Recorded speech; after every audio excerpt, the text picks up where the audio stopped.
Hello world, welcome to WFHR's Rapids Report, proudly brought to you by Crockett Septic for this September 5th, 2025. Have your host James behind the mic. We want to send a big shout out to our friends at Wisconsin Rapids Community Media, being here again this week, doing double duty, having to put up with me twice, the poor people. But we encourage you to go to YouTube, subscribe to their page, throw into their Wisconsin Rapids Community Media, keep up to date on all the great things they are doing over there. And covering topics like we're going to be today with some of the guests that we have. I'd like you guys to introduce yourselves so the audience can put a name to the voice, and we'll kind of go down the line here and start with you. Hi, my name is Linda Casper, and I am a citizen of, actually, Grand Rapids. Linda, thank you for being here. I appreciate it. It's great to meet you. Yep. Hi, I'm Sue Smith, and I serve as the Wood County Health Officer and Director of the Wood County Health Department. Sue, good to see you again. I know you joined us once a while ago with Lance, and I appreciated the time then and now. Thanks for being here, and especially with the topic we're going to dive into today. Now, if you don't mind, before we get into that topic, could you tell us a little bit about your background, a little bit why you're here today to talk about this, what we're going to be getting into, the Safe Haven Baby Box issue. And I'll start with you, Lynn. Hi, I'm here to talk about the Safe Haven Baby Box that we would like to install at one of the places in Wisconsin Rapids that the Safe Haven law allows us to install it. So it would either go into the fire department, the police department, or the hospital. So I'm just here promoting the Safe Haven Baby Box. And greatly appreciate that. Whether it is Sue or I who are here, in a business sense or any of those other reasons, we're also citizens and feel a lot of what you're feeling. But to have that representation means a lot to our audience and to me. So I really do appreciate the time. Thank you. Yep, you're welcome.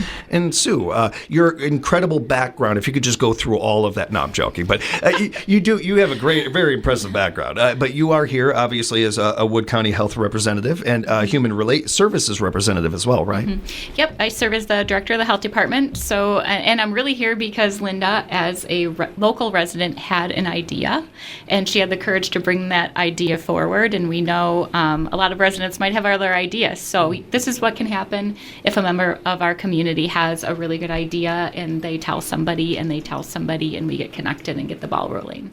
Thank you, Sue. I appreciate that. That's a really strong, good point to bring up in this topic. I got very focused on the main headline of this, but that's an important thing to bring up. We talk about this with a lot of our nonprofits, Encourage in particular, about what one citizen can do and how important that is to speak up, to have your voice heard, to be out there and do these things. And oftentimes you find that the community, well, I think that's a really good idea. And, all of a sudden we have something that our community did not have before. It's a key part of that. Our community, but also this conversation right here. And Linda, if I'm not prying too much or anything, what made you think that this was something our community could use? What sparked this for you? Well, my husband and I got a thank you letter in the mail from an organization that we support. And with the thank you letter came the topic of the baby box. And in the morning I get up early and I read for a couple hours, and I use that letter as a bookmark. And one day this last spring I thought I need to put a real bookmark in this book and get rid of this letter. So I thought I'm going to reread the letter before I recycle it. I reread it, talked about the baby box, and I just thought to myself, this would be a great idea for Wisconsin Rapids or someplace in the central Wisconsin area. I need to talk to somebody about this. So that's how it started. Appreciate that. Thank you very much for that. And while I don't make light of any of the things you mentioned there, it does show us how simply these things can come into the forefront and be able to be talked about and see if this is something our community wants and we could use. And we don't know unless we bring the subject up. Exactly. Appreciate that. It's another thing to have the thought, but to take the initiative to do something with it. That I really, really commend. We all have thoughts, we all have feelings and stuff, but you got to put them into action. And you put that, you're living example of that. We really appreciate that. Yep. And so then I spoke to Jeff Penscover, who is an alderman for Wisconsin Rapids, and he said, I have the perfect person that you need to talk to. He connected me to Sue and got another alderman involved. And so we just formed a small team, and excellent. That's how it all started. And that's how easily it can happen, too. And again, appreciate that breakdown there, Linda. Thank you for that. Sue, when you first heard about this, what made you think this is something that would be good for our community? Well, Jeff Penscover, he's an alderman. He also serves on the Wood County Board of Supervisors. And so I see him pretty regularly, and he brought it up to me. And just along with my own beliefs, I thought this really does sound like an excellent opportunity. I recall a sad situation in Wood County around 2019 with a baby being found. And if this saves one baby, it is so going to be worth the effort. And the other part is just to have an idea coming from a citizen. It's been really fun for me to work on this because residents have better ideas than bureaucrats do. Agreed. It has been wonderful working alongside of Linda, and just my belief in the topic and the safe haven law and having access to a safe haven baby box. That's why I'm here. It's if you went to high school in Wisconsin, you know what how quickly pregnancies can happen, young pregnancies, some of these things. We also know as we get older here that pregnancies can come out of the blue. I remember asking my father, "Hey, why did you have me and my brother and sister all 5 years apart?" And he fell down laughing. He's like, "Jimmy, you don't plan kids; they just happen." Like it's life. It's life. It's how it works, and life is gray. There's a lot of gray area to life, and I have to say, Sue, I think that for this topic, while I have given it a ton of research and I've dived into it quite a bit, you really hit on the key part to it to me. If this helps one family, one person, if this saves one baby, enough reason to me. We can move on. I don't know why, we didn't do this before or something like that. Like, it seems like a no-brainer to me, but I do know that there's been some concern about this. There's been some conversation about it. I think a lot of that, and I am saying this just talking to listeners, just talking to people out there, first off, I have not heard a lot of, I don't even want to say pushback. I think it's more of just questions. Like a lot of things, and I was just talking to Representative Krug about this. A lot of times I think citizen members have questions and just not the information. And that's where a lot of that comes from. So I think concern is a bit of a heavier word than I mean, but it's just where, hey, what is this? What does this mean? Certainly worrying about child safety and some of that. So can we get into some of the details of what a safe haven baby box is and maybe kind of answer some of those questions?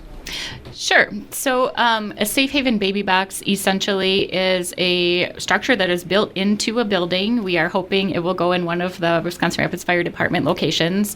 So they literally knock a hole in the wall, put the baby box in so you can access it from the outside, but it is also visible and accessible from inside the building. So there will be a door on the outside. The door opens up.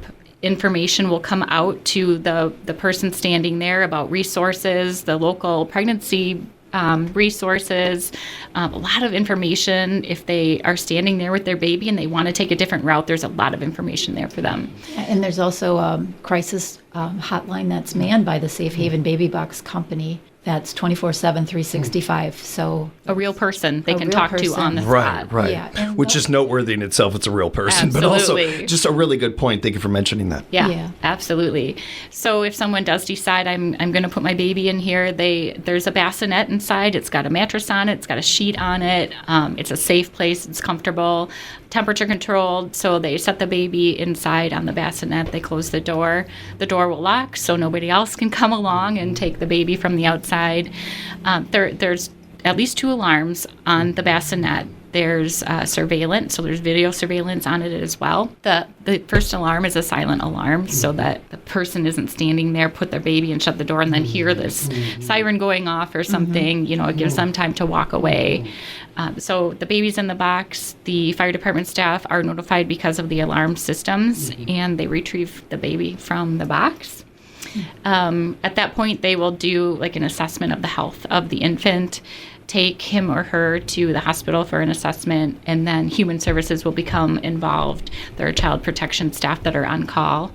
They will find foster care for the baby in the short term and then work with Gunderson Social Services for the adoption process. Yep.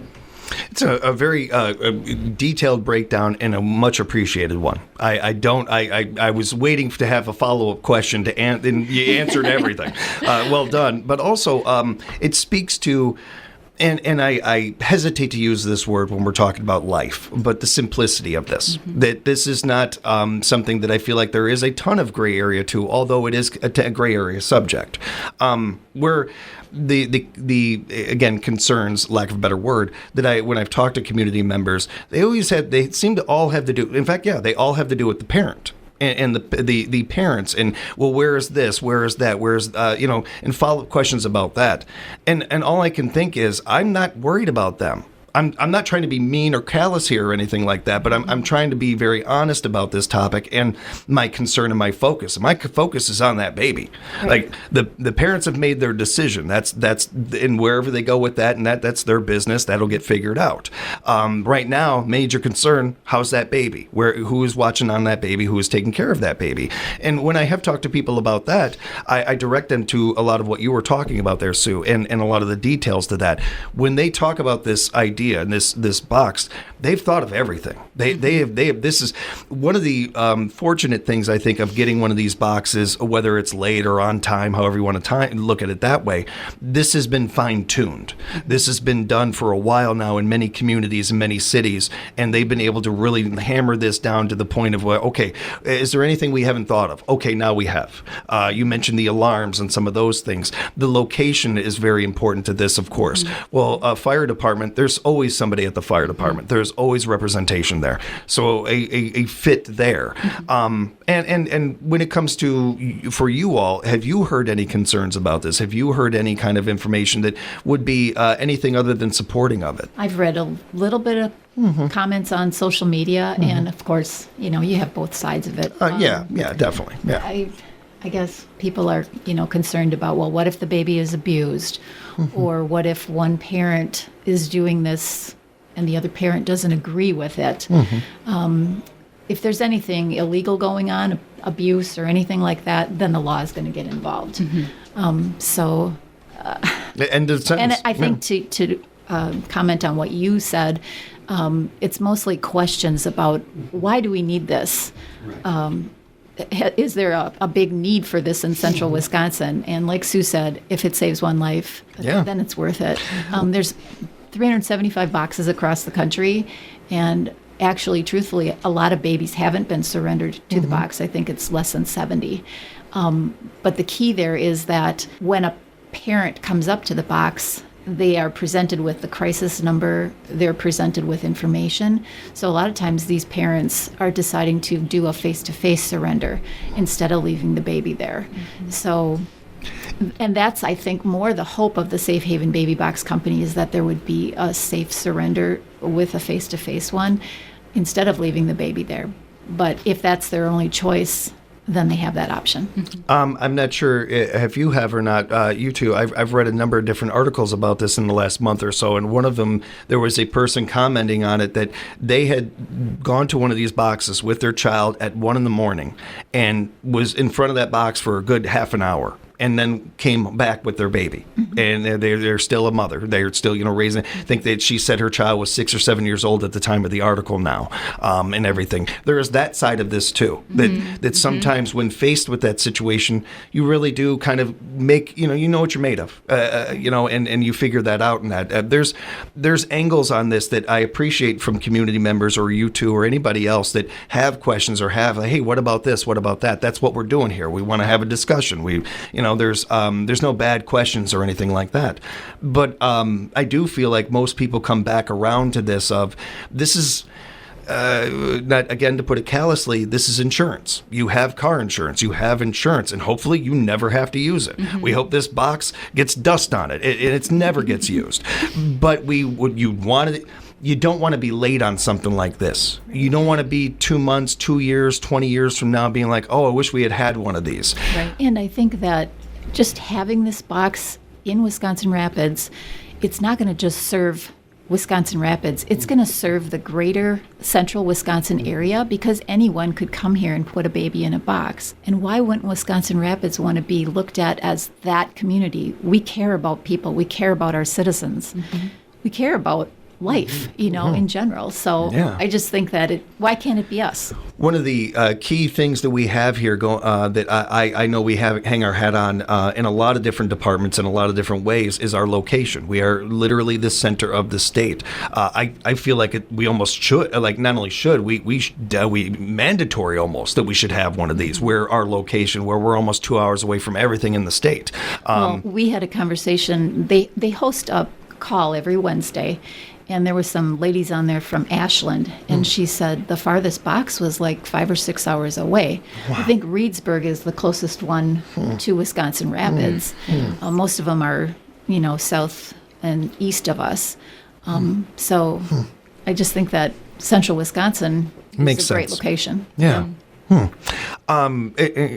Great stuff, you two. I did have some other questions, but Sue answered them all. The interview is a little shorter because of Sue. Way to go. No. Appreciate that. Really, really do appreciate it. I can't help teasing you and try to find a chance to make you guys laugh a little bit. But I really do appreciate the time, the energy, the empathy that has been put into this topic. Most people that I've heard talking about these are not individuals that you might think may need this, but they see the gray area in our society and are doing something about it. Just as a citizen, I appreciate it, let alone as a father and somebody that just, I like kids. I want to be controversial here and say something about, kids, they're great. They're awesome. It's a nice thing to be able to cover. If there are follow-up questions, and Sue, I'll direct this to you. Do you mind people reaching out to you with questions? Do you mind people asking more about this? Absolutely. That's absolutely fine. I don't mind at all. How can they do that? My email is simple, sue.smith@woodcountywi.gov. My direct office number is 715-421-8928. If I don't answer, leave me a message. I usually call you back within like an hour, couple hours, unless I'm on vacation or something like that. And I can back that up. She does. She gets back to you right away, everybody. Sue, please say hi to the staff for us and everything. We appreciate you being here. Thanks a lot. Sure. And Linda, thank you so much for putting up with me and my questions and hanging out with us today. This was really good. The work you guys did today is going to go a lot farther than we can really put into words. Appreciate you. Thank you. Thank you. Big shout out to our friends at Wisconsin Rapids Community Media being here, doing the great coverage that they do over there. And of course, we appreciate you great listeners out there listening and spreading the word on this topic and this interview. We encourage you to share it with your friends and family and pets and strangers and everybody. Make sure that everybody knows. And we'll be back with more Rapids Report for you coming up at WFHR.